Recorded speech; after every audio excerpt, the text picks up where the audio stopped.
Okay, so to start this video, we're going to talk about e to the x and ln of x, and then we're going to move on into graphing some of those more advanced hyperbolas. So to start with, we were looking at in the video yesterday about how to read a graph. Well, let's just look at e to the x and what that looks like. And just examining this graph. So I could ask you a number of questions regarding this graph in particular. So if I set the limit as x is approaching negative infinity, what is this graph approaching?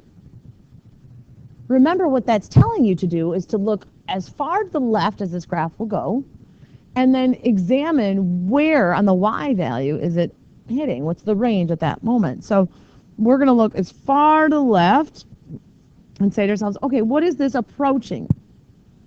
And so I would like for you to have that answer. Then I would like you to answer this question. What about the limit as x is approaching positive infinity? In other words, follow this graph all the way as far to the right, and what's this doing? Of course, it's going up, so what does that mean? In the same way, let's think about our natural log graph. That, of course, runs right along here. Then it, too, will bend. So let's think about this. The limit as x approaches 0 plus, so 0 and to the right. Or the limit as x is approaching infinity. What is this graph doing? Now, it's very difficult to see from the natural log graph because our sense is that it's approaching or flattening out. But the truth is, with this, it's just moving incredibly slow.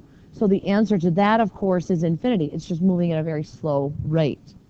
Now, another question that we could ask with our natural log is the limit as x is approaching 1. And we could say 1 plus, we could say 1 minus, or we could just say 1. Regardless of that, if you were to look at the graph for natural log, from the right, it's approaching right here, which of course is 0. From the left, it's approaching 0, and at that spot then, it would be 0. So all of those, since they agree, it would in fact be 0. Good. So hopefully that at least allows you to look at those in a little bit different way, even using limits of graphs in which you're very familiar with. Now let's take a look at sketching these more advanced hyperbolas. I'm only going to do one today, and then we'll work on them some more in class tomorrow. The most important part is how to set up the chart. As we've always done, we always start with infinity and negative infinity, but this is going to have another level to that, just so you know. But let's just answer this question first. So to do that, that would mean I'd have 1 plus 1 over, and I hope you understand, is infinity, plus, then I would have infinity over infinity. Okay, and so that's what I'm looking at here. This would be 1 from right here plus 1 over infinity. What's that equal to? Good, 0 plus. And then infinity over infinity. How do I determine that? Highest degree of the top and the bottom, excellent. So we take the highest degree of the top, which is x, highest degree of the bottom, which is x, and that simplifies to be 1. So really, this is approaching 2. Now let's look at the same kind of question, but let's throw in some negative infinity. So this would be negative infinity. We'd have negative over negative. So instead of this being 0 plus, this would be 0 minus. And negative infinity over negative infinity, we take the highest degree of the top, highest of the bottom. Again, we'd have 1. So again, we'd have 2. And certainly we could think of 2 minus, and the other one being 2 plus, but let's just leave it at 2, and you can see how that actually will play out eventually.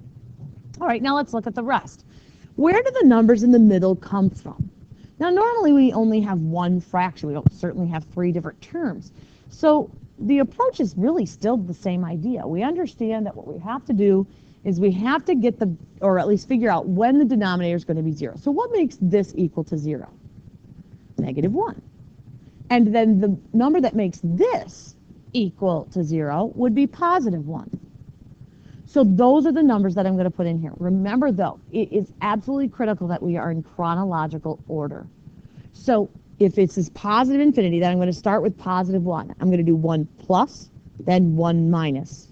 Then I'll do negative 1 plus and negative 1 minus. And we're going to have to evaluate all 4 of those. Okay? Just like I've done before, I'm going to somewhat group them in that I'm only going to look, I'll just kind of look at the ones, and then I'll look at the negative ones as I evaluate. Let's think through this. So I have 1 plus 1 over 1 plus 1 plus 1 over 1 minus 1. And again, just to kind of help us through this technically is 1 plus to begin with. Now, I hope you understand that this second fraction, or this first fraction, the second term, it doesn't really affect this whole scheme. It really isn't going to matter.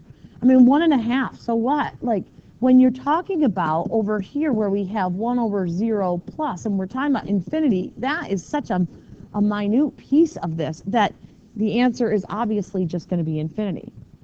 If we had a negative here, so what? So it's 1/2, and it's like slightly smaller than that. That doesn't matter, because in the scope of things, when we're talking about negative infinity, it's just going to take on that infinity.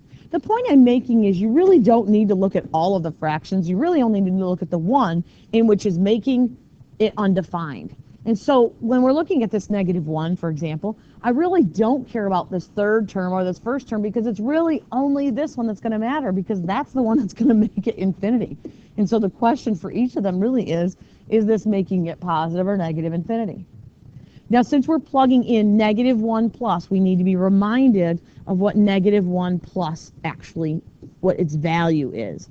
-1 plus means you're coming at -1 from the right-hand side, so this number is really more like -0.9999. So in comparison to 1, this would be 1 over 0 plus. It would be positive infinity. The next number, -1 minus, is coming in from this side, so this was more like -1.00000001, right? And so it would then, in comparison, right, would be 0 on the minus side, so it would be negative infinity. Now we're going to graph. And so to neaten things up here, I'm going to just clear off the board, and let's now go ahead and graph this. So first things first, let's mark our asymptotes. Our asymptotes that we have, most obvious ones here that we can see are 1 plus, or 1 rather, positive 1, and we have another one at -1. Okay. We also have a horizontal one at 2. Since my axes are already labeled, I'm not going to worry about putting that number on there, but you that are sketching it at home, you're going to want to make sure you label the 1, the -1, and that positive 2. All right. Now, as we've done before, we're going to group these in pairs. So in other words, the first two are going to graph together, the next two are going to graph together, and the last two will graph together. So let's start with this, 1 plus. 1 plus goes to infinity, so I'm going to do an upwards arrow. And as I go to infinity, I'm going to approach that 2. 1 minus goes to negative infinity. So back to 1, and I'm going to negative infinity. But -1 plus, so now over to -1, we're going to go to positive infinity. And I'm going to connect those two. And so it looks like that. -1 minus goes to negative infinity, so that's going down. And then negative infinity approaches 2. And there you have your graph. You can see how the 3 different pieces make up that. So that gives you just one example. We'll work on some more tomorrow in class and get you familiar with that graphing piece. And that's pretty much how we'll review, is we're just going to do the graphing, because that'll force you to do the limits and it'll force you to do graphs.